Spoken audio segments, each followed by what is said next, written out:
Is the IELTS exam really an impediment of Filipino nurses to get a job in the UK? Nurses are still in demand in the international arena, but Filipino nurses oftentimes fail the rigorous screening process because of English proficiency tests such as the International English Language Testing System, or the IELTS. Filipino nurses in the UK are in demand amongst all nursing nationalities because of the compassionate and caring nature of Filipino nurses, which is a plus for their clinical expertise in the field. UK hospitals even fly recruiters to the Philippines and seek help from different placement agencies just to suffice their demand of Filipino nurses. The Medway Maritime Hospital alone had vacancies for 349 nurses by August.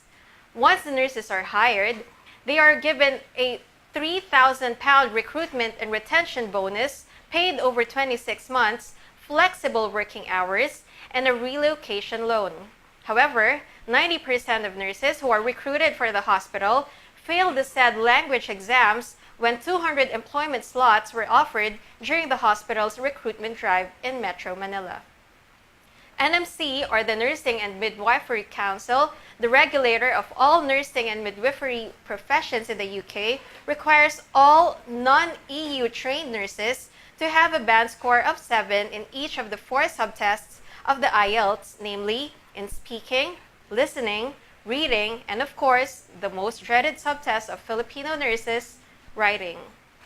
Exams like the UK CBT, or computer-based test, are usually aced by the Filipino nurses, but because of the IELTS and UKVI, employment opportunities are reduced into a halt. So what makes IELTS and UKVI hard for Filipino nurses?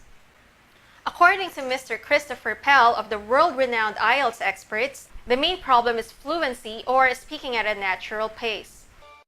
We asked some Filipino medical professionals why English is so hard to apply in their respective fields and in their exams. Well, I believe what makes English hard for Filipino doctors, especially with dealing with patients, is when you speak to patients, you have to be on a very professional and respectful level. And the disadvantage of English being a second language is it's a bit harder to, converse on a very intimate level with the patients. Siguro kasi sa English, napakaraming guidelines na sinusunod and parang iba't iba tayo ng parang pagkakaintindi sa English words. So what are the proven and effective ways of passing the said exam? First of all, I learned how to love the language. You may train for a long time, for a fortnight, for 6 months, for up to a year, but if you don't learn how to at least like the language, then your mindset will follow.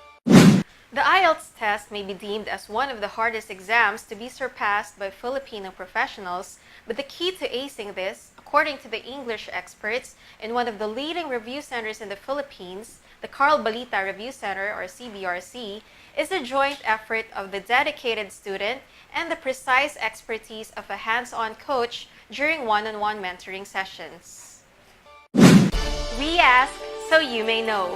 We feature so you may appreciate. We inform so you may decide. We balance so you may judge. Reporting live from the CBRC headquarters here in Sampaloc, Manila, this is Joyzy Ranara for CBRC News Live. Good evening. Soar high, Eagles!